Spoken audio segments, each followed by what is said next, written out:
ministre français des Armées, Sébastien Lecornu, se rend dans la capitale ce mercredi après sa visite en Pologne. Et on en parle avec Elena Voloshin, en direct de Kiev. Bonjour Elena. L'Ukraine espère donc l'annonce de nouvelles livraisons d'armes.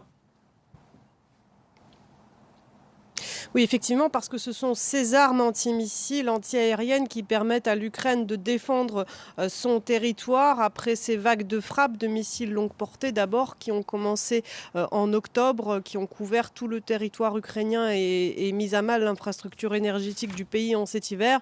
Donc effectivement, ce sont des livraisons très importantes. La France a déjà livré 18 canons César à l'Ukraine qui lui permettent de se battre là sur le front, c'est-à-dire que ce ne sont pas des armes de défense antiaérienne, mais ce sont des armes qui permettent l'effort de combat. La France envisage aussi de livrer 6 à 12 canons supplémentaires qui vont être prélevés sur des livraisons prévues pour le Danemark, aussi des lance-roquettes, des missiles Crotale. Donc ça, tout ceci, c'est ce qui permet effectivement aux Ukrainiens de se battre et de continuer à résister. Donc ces livraisons, elles sont très importantes.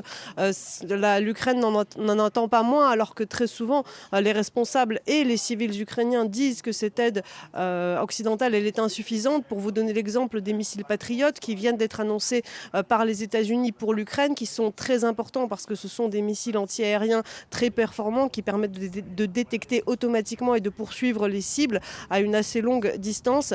Eh bien, une batterie, nous disait un commandant de la défense anti-ukrainienne aérienne, permettra de défendre Kiev, mais qu'en est-il des autres grandes villes ukrainiennes? Donc cette aide, elle est très attendue par les Ukrainiens, mais ils voudraient toujours qu'il y en ait plus parce que les hommes sont prêts à se battre, mais ils ont besoin des armes. Oui, d'autant qu'il faudrait près de 6 mois pour les Américains pour former les Ukrainiens à l'utilisation de ces missiles patriotes.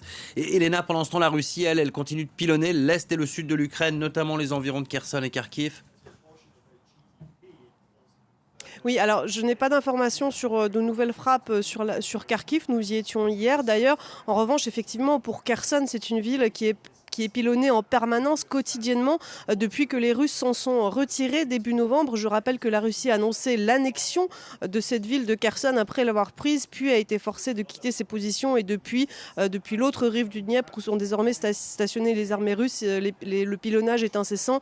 Il y a encore eu 16 morts le week-end dernier.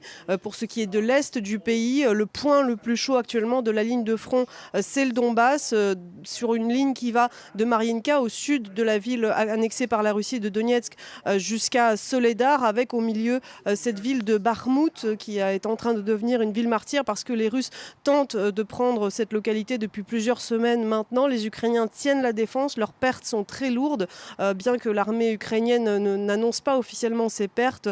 On entend parler de dizaines de morts par jour, donc c'est effectivement un point très chaud. Ce que sont en train d'essayer de faire les Russes, c'est de repousser les Ukrainiens plus loin des frontières des oblasts de Donetsk et de Louhansk que Vladimir Poutine estime devoir appartenir à la Russie. Mais après la contre-offensive lancée début septembre par les Ukrainiens, eh bien, les combats sont très très durs dans ces endroits-là.